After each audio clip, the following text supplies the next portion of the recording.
Don't get me wrong, the Star Wars sequel trilogy is good, but it could have been great if it learned some lessons from another sequel in a very beloved franchise. Let me explain.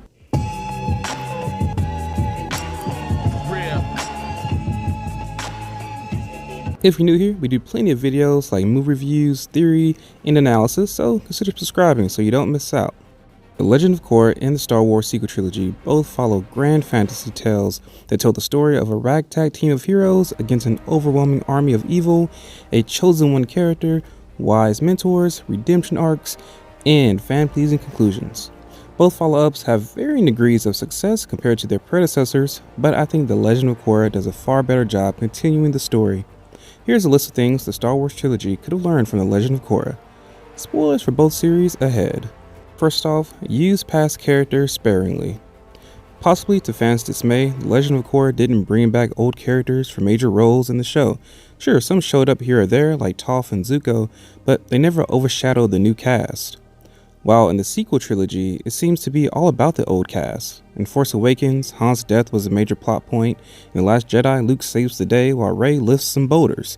And in Rise of Skywalker, the Emperor returns. If they wanted to have their old characters in the new movies, they should have just made them the main characters, instead of their shadows looming large over the new characters.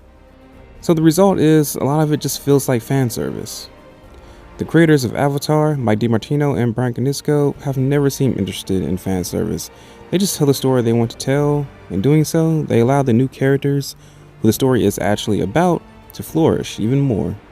Let characters naturally ship. Let me first admit that The Legend of Korra fumbled a bit on the relationship building in the first 2 seasons, but as the story went on, the creators let characters breathe a little and start to naturally form relationships. Instead of Korra being in a bad romantic relationship with Mako, they instead went on to have a great friendship. Instead of having a bitter rivalry with Asami, Korra and her, they had a beautiful bond that led to a romantic relationship. The Star Wars sequel trilogy, on the other hand, got this half right.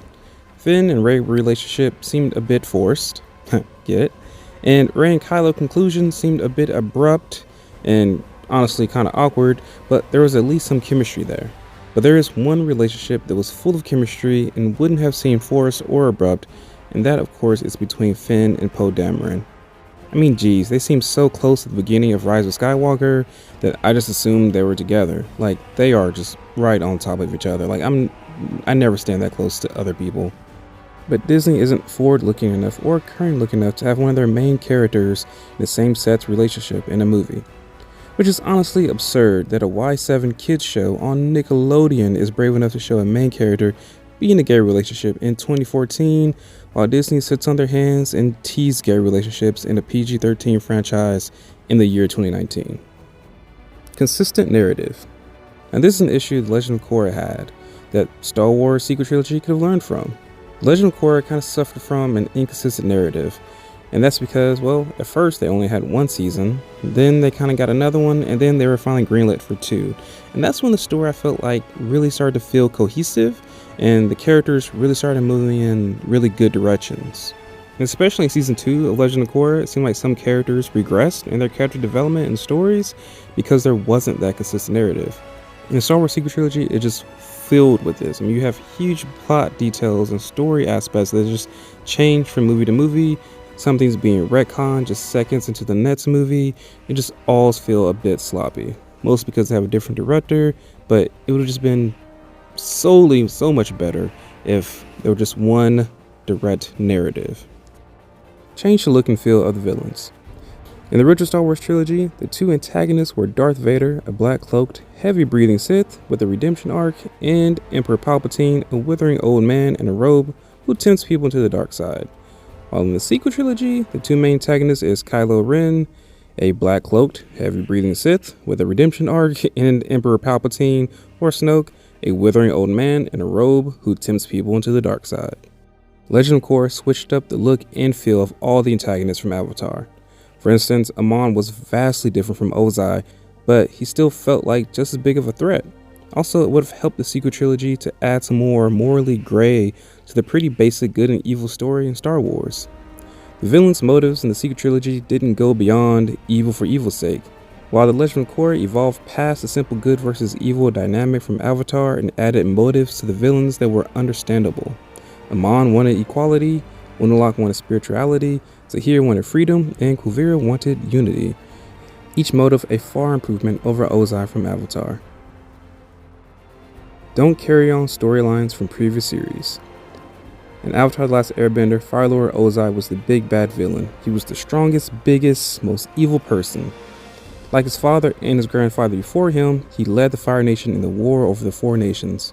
Aang, along with Team Avatar, had to get stronger spiritually and physically to defeat Ozai and the Fire Nation, and when they did finally defeat them, it was for good.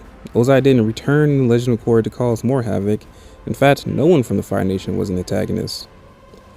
In the original Star Wars trilogy, the big bad was Emperor Palpatine and the Evil Empire. At the end of the trilogy, he is killed by his own apprentice, Darth Vader.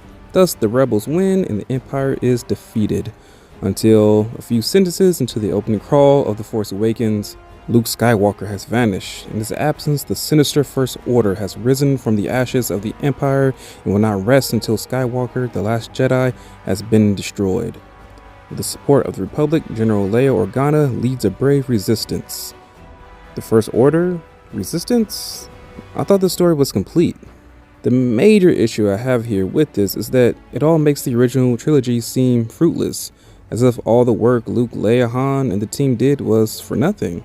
It would be as if in Legend of Korra the Fire Nation was back, even after Team Avatar defeated them.